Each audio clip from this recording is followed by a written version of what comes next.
আচ্ছা, হঠাৎ করে শোনা যাচ্ছে চতুর্দিক দিয়ে প্রধানমন্ত্রী তিনি পদত্যাগ করেন নাই। ফ্যাসিস্ট সরকার যিনি ছিলেন একজন মানুষ, সেই মানুষটা অন্যায় অপরাধের সাথে লিপ্ত ছিল এবং আলেম ওলামাদেরকে জুলুম অত্যাচারের সাথে লিপ্ত ছিল, সেই মানুষটা হঠাৎ করে বলতেছেন যে আমি এখনো পদত্যাগ করি নাই। তাহলে সেই মানুষটা যদি পদত্যাগ না করে, সে উদ্দেশ্যটা ছিল কি, যে আমি পদত্যাগ করি না, বরং আমি এই দেশ থেকে স্থানান্তর হয়েছিলাম যেন এই বাংলাদেশের মানুষগুলো শান্তিতে থাকতে পারে।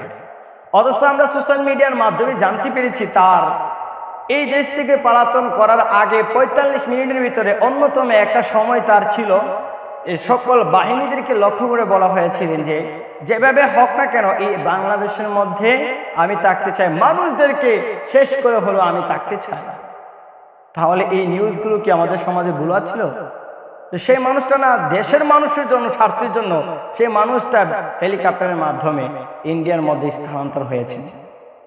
তাহলে আমাদের রাষ্ট্রপতি যে আছে, মহামান্য রাষ্ট্রপতি, তার পিছনে ৩ বাহিনীর লিডাররা ছিল, তাদের সামনে যে সে বলেছিলেন যে আমার কাছে পদত্যাগনামা দিয়েছিলেন, সেই জিনিসটাও কি ভুল ছিল? তো এত মানুষগুলো ভুল করতে পারে, বাঙালি তো কখনো ভুল করতে পারে না। বাঙালিতে কোনো সময় ভুল করতে পারে না। হ্যাঁ, মানুষ মারতে বলি, কথাটা হচ্ছে ভিন্ন বিষয়। তবে এই সাবজেক্টের জন্য এই ক্ষেত্রে প্রধানমন্ত্রী তো কোনো সময় ভুল করতে পারে না।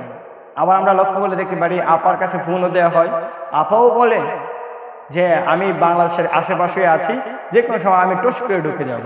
এই কলটাকে যখন বাস্ট হয়ে যায়, তখন এই মানুষটাকে পদত্যাগনামা দিয়ে একবারে শেষ করে দিল, মানে দল থেকে বহিষ্কার। এই মানুষটা আপা আপা আপা আপা এতবার জিকির আজকার করেন আপার নামে, আমার মনে হয় আল্লাহ সুবহানাহু ওয়া তাআলার নামে এতবার একদিন জিকির আজকার করে নাই। তবে লাইফের ভিতরে করেছে বাট, কিন্তু একদিনে এতবার আল্লাহ সুবহানাহু ওয়া তাআলার নামে জিকির কখনো করে নাই। কিন্তু আপার নামে যে জিকিরটা করেছেন, বাহ, চমৎকার একটা জিকির করেছেন, আপা আপা আপা, আপনারা শুনতে পেয়েছেন।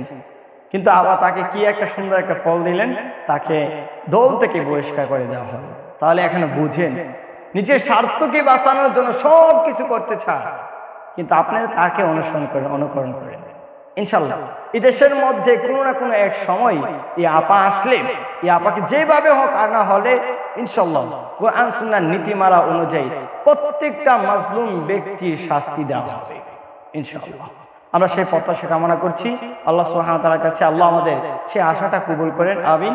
আসসালামু আলাইকুম ওয়া রাহমাতুল্লাহি ওয়া বারাকাতুহু।